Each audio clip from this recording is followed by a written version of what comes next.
అదరగొట్టే కారం రంగు రుచి ఆచి కారం పొడి. ఎస్, మనతో పాటు మంత్రి వివేక్ వెంకటస్వామి ఉన్నారు. ఒకవైపు సుడిగాలి పర్యటన చేస్తున్నారు, పెద్ద ఎత్తున జూబ్లీహిల్స్ నియోజకవర్గంలో బ్యాక్ టు బ్యాక్ అభివృద్ధి కార్యక్రమాలు చేస్తున్నారు. మరొక వైపు ఉప ఎన్నికల దగ్గరలో ఉన్న ఇన్ఛార్జ్ మంత్రిగా కూడా ఉన్నారు. ఒకసారి అడిగి తెలుసుకుందాం.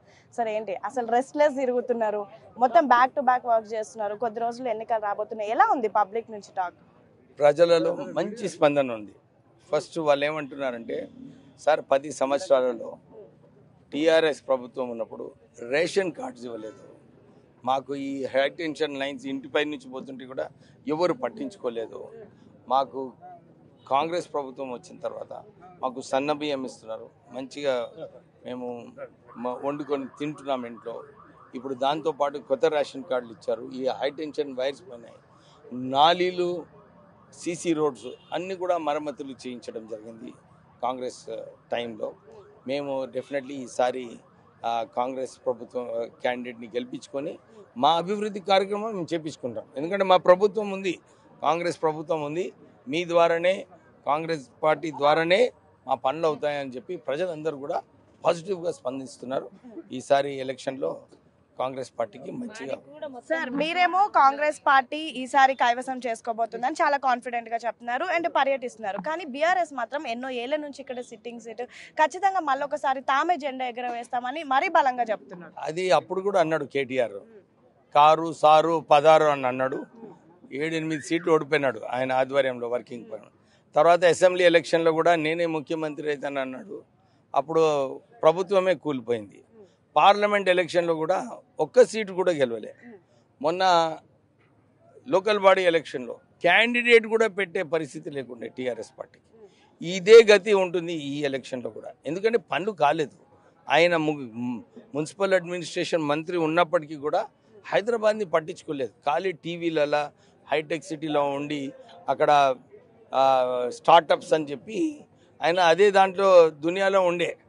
ప్రజలు ఏంది, సామాన్యుడు ప్రజలకు ఏం కావాలి, సామాన్య ప్రజలకు నీళ్ళు అవసరము, డ్రైనేజ్ అవసరము, దీనిపైన పట్టించుకోలేదు. ఆయనకు ఒక అడ్మినిస్ట్రేషన్ పైన అవగాహన లేదు. ప్రజలందరూ కూడా గమనించినారు. ఈసారి మంచి అవకాశం వాళ్ళకు కూడా, వాళ్ళ పనులు కావాలంటే డెఫినెట్లీ 3 సంవత్సరాలు కాంగ్రెస్ ప్రభుత్వం ఇంకా సత్తాలో ఉంటుంది, మా పనులు వారి ద్వారా అవుతుందని చెప్పి స్పందన చాలా పాజిటివ్గా. సామాన్యులకు కాంగ్రెస్ ప్రభుత్వం ఏం చేసింది, బాకీ కార్డు అంటూ కూడా ఇప్పుడు ఒక ప్రచారం చేస్తున్నారు. మీరు ప్రజలకు బాకీ ఉన్నారని, 6 గ్యారెంటీలు లేవు, ఇంకా 60 మోసాలు చేశారంటూ కూడా పెద్ద ఎత్తున వాళ్ళ ప్రచారం చేస్తున్నారు. ఆయనకు ఫస్ట్ ఆయన ఎట్లయితే చూపిస్తున్నాడో 4 ఏళ్ళు ఆయన మీదనే ఉన్నాయి. ఆయన ఎన్ని గ్యారెంటీలు అప్పుడు జిహెచ్ఎంసీ ఎలక్షన్లో అందరికీ నేను డబుల్ బెడ్రూమ్ ఇల్లు ఇస్తానని చెప్పి ఓటు వేయించుకున్నాడు. కేవలము 200 మందికి ఇక్కడో కొల్లూరులో, నిజంగా అక్కడ పోయి కొల్లూరులో డబుల్ బెడ్రూమ్ వాళ్ళ పరిస్థితి చూస్తే ఘోరంగా ఉంది. ఎందుకంటే 200 రూపాయలు ఆటోలోనే రావడము పోవడము వాళ్ళకు ఖర్చు అవుతుంది. వారు అక్కడ ఉండి కూడా సరిగా కరెంటు లేదు, డ్రైనేజ్ సరిగా లేదు.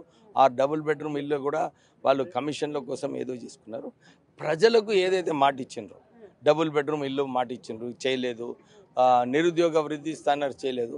వారు అన్ని కూడా హామీలు చేయలేదు. మేమైతే హామీలు స్టార్ట్ చేసినాము, 200 యూనిట్లు కరెంటు ఫ్రీ, రేషన్ కార్డ్స్ ఇవ్వడము, సన్న బియ్యం ఇవ్వడము, మహిళలకు బస్ ట్రావెల్ ఫ్రీ, ఇవన్నీ కూడా ఆల్రెడీ అమలు చేసినాం. ఇంకా 3 సంవత్సరాలు ఉన్నాయి, మాకు అవకాశం ఉంది. వాళ్ళేమో ఖజానా ఖాళీ చేసిపోయినరు. 60,000 కోట్లు ఉంటే 8 లక్షల కోట్ల రూపాయలు అప్పు చేసి 5,000 కోట్ల రూపాయలు నెలకు ఖాళీ మిత్తి కట్టడానికి రాష్ట్ర ప్రభుత్వం స్ట్రగుల్ చేస్తుంది.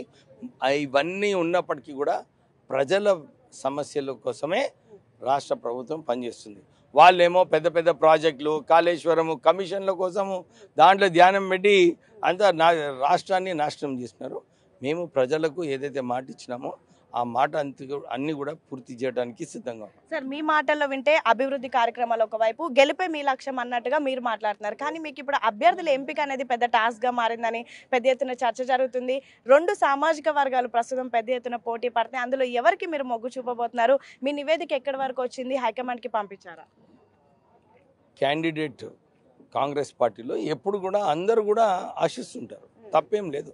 ఎందుకంటే మాది డెమోక్రటిక్ పార్టీ, డెమోక్రటిక్ పార్టీ కోసం ఎవరు పనిచేస్తున్నారు, పార్టీ కోసం ఏం చేస్తున్నారు, ఎవరు మంచి అభ్యర్థి, కొందరు ఒక్కోసారి గెలిచే అభ్యర్థి ఉంటాడు. ఇవన్నీ కూడా దృష్టిలో పెట్టుకొని హైకమాండ్ సరైన నిర్ణయం తీసుకుంటుంది. దీంట్లో మా జోక్యం ఏం ఉండదు, మేము రికమెండ్ చేసేది ఏమి ఉండదు. హైకమాండ్ వారు సర్వేలు చేసుకుంటున్నారు. సర్వేలు చేసుకొని ఎవరు గెలిచే గుర్రం ఉంటుందో ఆ గెలిచే గుర్రంకి వాళ్ళు సీట్ ఇస్తారు. సో దాని ప్రకారంగానే కాంగ్రెస్ పార్టీ ముందుకు వెళ్తుంది. సార్, అజరుద్దీన్ లాంటి వాళ్ళని ప్రస్తుతం రేస్ లో నుంచి తప్పించారు. సీనియర్ నేతలు అంజన్ కుమార్ లాంటి వాళ్ళు ఉన్నారు. సో ఇలాంటి వాళ్ళకు రేపు ఒకవేళ టికెట్ రాకపోతే అలాంటి వాళ్ళు ఒకవేళ కలిసి పని చేయమంటే ఎలా నచ్చ చెప్పబోతున్నారు? దీంట్లో అందరూ కూడా ఫస్ట్ అంజన్ కుమార్ యాదవ్ గారైనా కానీ, అజరుద్దీన్ అయినా కానీ, ఎవరైనా కానీ అందరూ కూడా ఇన్ని సంవత్సరాలు పార్టీకి కట్టుబడి ఉన్నాడు. టికెట్ వచ్చినా రాకున్నా, ఓడినా గెలిచినా అందరూ కూడా పార్టీ కోసమే పనిచేస్తారు. పార్టీ కూడా ఏం ఆలోచిస్తుంది, ఇది జూబ్లీ హిల్స్ ఎలక్షన్లో ఎట్లనన్నా పార్టీ గెలవాలి, ఒక సీటు ఇంకా పెంచుకునే అవసరం ఉన్నది ఇప్పుడు పార్లమెంట్ అసెంబ్లీ ఎలక్షన్స్లో. సో ఇది చేసుకుని ఇది ట్రెండ్, ఫ్యూచర్ ట్రెండ్ కూడా క్రియేట్ చేసేది ఉంది. అజరుద్దీన్ కూడా వారు కూడా పార్టీ కోసమే పనిచేస్తున్నారు, తిరుగుతున్నారు. వారు కూడా పార్టీ కట్టుబడి ఉంటారు. అందరు కూడా కాంగ్రెస్ పార్టీలో డెమోక్రసీ ఉన్నది, మాట్లాడతారు, కానీ సమయం వచ్చినప్పుడు అందరు కలిసి అభ్యర్థి కోసం పనిచేస్తారు. సార్, చివరిగా ప్రస్తుతం జరుగుతున్నటువంటి ఎన్నికలు రేపు మీకు గ్రేటర్ కి కూడా ఒక ఎగ్జాంపుల్ కాబోతున్నాయి. ఇప్పుడు ఇక్కడ జెండా ఎగరవేస్తే గ్రేటర్ లో కూడా ఖచ్చితంగా మీకు బలం రాబోతుంది. సో మొత్తానికి ఒక ఇన్ఛార్జ్ మంత్రిగా నమ్మకంగా ఉన్నారా ఇక్కడ జెండా ఎగరవేయబోతున్నామని? నేను ఎప్పుడు ఏది పట్టుకుంటే అది గెలిచే దారిలో వచ్చే వరకు వదలను. డెఫినెట్లీ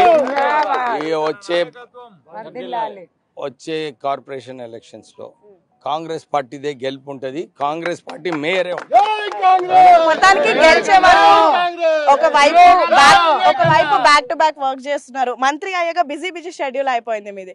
ఇప్పుడు కూడా నిద్రపోయేది ఉండదు. ఏ నాయకుడికైనా కానీ ఆ పట్టుదల ఉన్నప్పుడు ఆ సాధించుకునే వరకు నిద్రపోడు.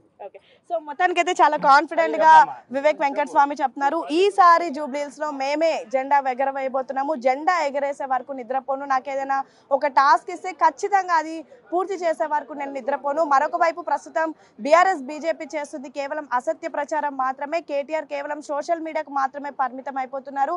రియాలిటీలో పబ్లిక్ లోకి వచ్చి చూస్తే తెలుస్తుంది వాళ్ళను ప్రజలు ఏ విధంగా ద్వేషిస్తున్నారో. అండ్ సేమ్ టైం ప్రస్తుతం కాంగ్రెస్ పార్టీ రాష్ట్రంలో ఏర్పడి కేవలం 2 ఏళ్ళు అయినప్పటికీ కూడా జూబ్లీహిల్స్ లో అనేక అభివృద్ధి కార్యక్రమాలు చేశాము, మరొక 3 ఏళ్ల పాటు కూడా ఇంకా ఎన్నో అభివృద్ధి కార్యక్రమాలు చేశాము. ఖచ్చితంగా ఎవరికైతే హైకమాండ్ ఎన్నుకుంటుందో ఆ వ్యక్తి కోసం మొత్తం రాష్ట్ర నాయకత్వం అంతా కూడా పనిచేస్తుంది. జూబ్లీహిల్స్ లో మేమే గెలవబోతున్నాం, రానున్న ప్రతి గ్రేటర్ కూడా మేమే జెండా ఎగరవేయబోతున్నాం అంటే చాలా కాన్ఫిడెంట్ గా చెప్తున్నారు మంత్రి వివేక్ వెంకట స్వామి.